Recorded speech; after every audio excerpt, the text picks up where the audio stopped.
So it's been a month since my official eye test, which if you watched the last video, you'll know I was kind of doubtful about actually, because the eye test would imply that I hadn't actually improved as quickly as I thought I was.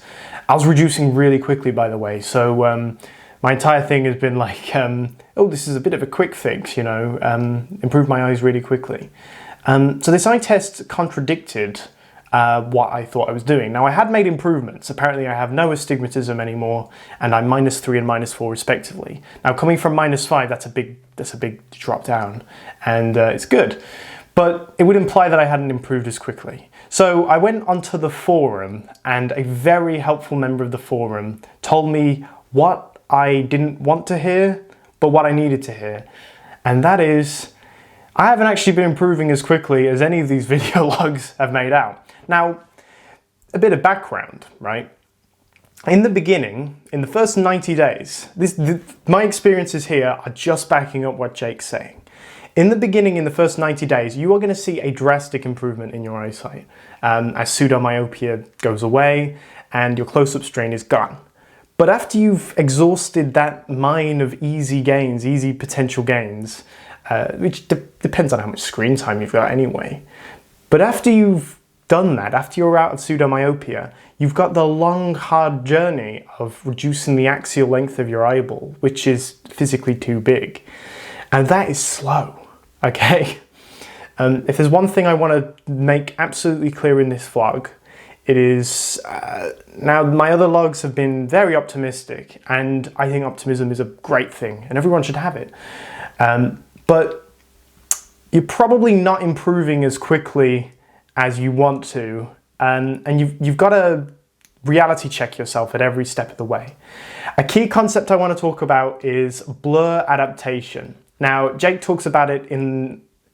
Jake has made these Endmyopia materials before the internet, so what he calls as blur adaptation is where you don't wear glasses and the world is blurry, and you get used to not wearing glasses. So that's Jake's context of blur adaptation, which is, it's kind of like, it doesn't fit into how the clinical literature talks about it. That's not to say Jake is wrong, it's just to say two different terms being tossed around. So I'm going to be talking about clinical blur adaptation as the clinical studies refer to it, and it's quite similar to what Jake says as well. If you don't wear glasses and you need them, your eyes get adapted to the blur, and what happens is strongly contrasting stimuli, such as black text on a white background, the black text is going to pop out more if you've got blur adaptation. And sometimes what happens is a bit of the blur will sort of like merge into the text a little bit as well. But it will pop out and be strong and vivid. So that's why when I was reducing really quickly, as of like a month ago or something, really quickly, I've actually bumped up my prescription. I'm back on -2.5 and -375, so I've gone up, back up. But when you reduce really quickly, the same thing that Jake talks about happens, it's just you're still wearing glasses. Your contrast to the stimuli increases. There's studies that say it only takes like 3 hours or something for the effect to kick in which you can see text more clearly than if you had been wearing the proper correction and then just immediately took it off. So this is a real biological process. Blur adaptation happens if you're severely undercorrected, and if there's one thing you need to take away, it's don't reduce too quickly, because it's not actually helpful. I mean, I was seeing number plates with my bare eyes a lot better than I am now, even. So that means surely my eyes have gotten worse. Not the case. It's just blur adaptation is no longer there because I'm more strongly corrected now, and I'm closer to my actual myopia level. So in a nutshell, I just want to say Endmyopia is brilliant fun. You'll start out your first 90 days and it will be very quick improvements, but don't expect, like, really do not expect the trajectory to stay like really good, right? Because it's gonna slow down drastically at a certain point, and you will still make improvements, but it's slow. It's really slow. It's glacial, in fact. So Jake says a quarter diopter every 3 to 4 months. Now, how have I gotten on over a month? And this is a month of not buying into quick fix hype. So I went back to a stronger prescription,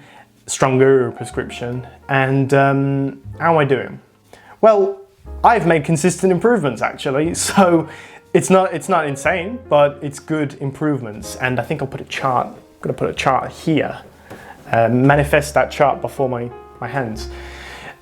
I have been making consistent improvements. My centimeters were, this eye was like just under 30, this eye was like 20, right? And this is, I've got this like lorem ipsum text. I said that really American. Lorem ipsum text on Notepad.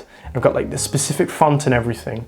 And I just take my tape measure and I just measure the distance at which I can read the text clearly without any strain or active focus.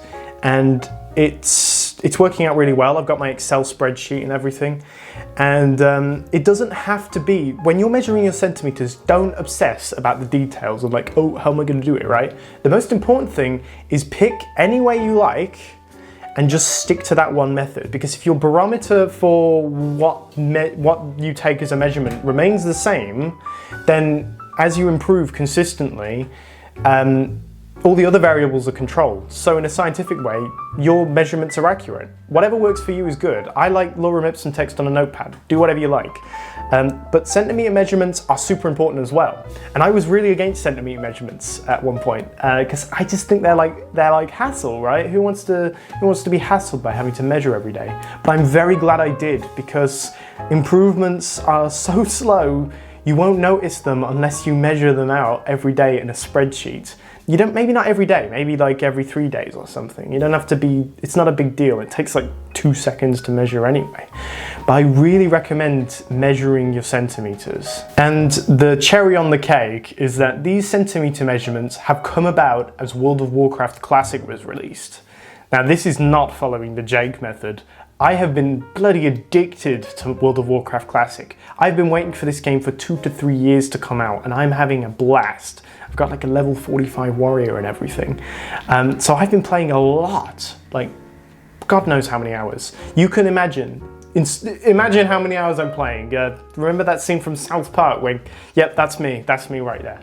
And I've been playing so much. And I've still made improvements by wearing my differentials. So wearing your differentials to binge on World of Warcraft is probably, in fact, it's definitely not the best way to improve your eyesight. But despite that, I've still managed to make consistent improvements, even with a lot of close-up time. You probably will improve faster if you go outside. I'm not a perfect human being. I'm not min-maxing my life. I enjoy my World of Warcraft. I'm having a very good time doing it. So that's the video for today. Blur adaptation. Don't reduce too quickly. You will get blur adaptation, and do reality check yourself. It's very, very, very, very easy to believe that you are improving faster than you are. So be careful about that. I recommend you set up a centimeter measurement chart thing and be very casual about it if you feel like it's a lot of effort. If you feel like it's a lot of effort to do centimeter measurements, just do really low effort, right?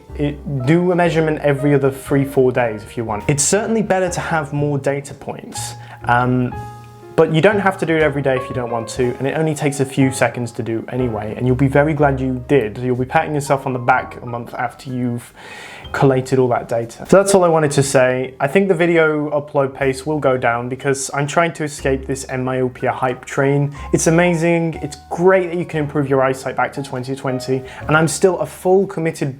You don't even have to believe it. I mean, there's scientific studies, some of the experiments in the forum are great. It's not like I've changed, I'm not suddenly doubting Myopia in the slightest. On the contrary, I've just accepted the fact it's going to take a very long time. But just see someone like Matt Eli's YouTube videos. He's been doing this for 5 years and he's documented his progress. And it's clear that this is a real phenomenon that needs more people to speak about it. So I recommend anyone who's interested in an eyesight improvement, please make your own channel and get talking about it, because this is a big deal, believe it or not. Just get engaged. If you want to get engaged some more, you can join the lame little Discord server that I'll put in the description. It's the unofficial Discord server, and it's just a bit of fun. We have voice chats every now and then. Have a chat. And thank you for watching this video, and I'll see you next time.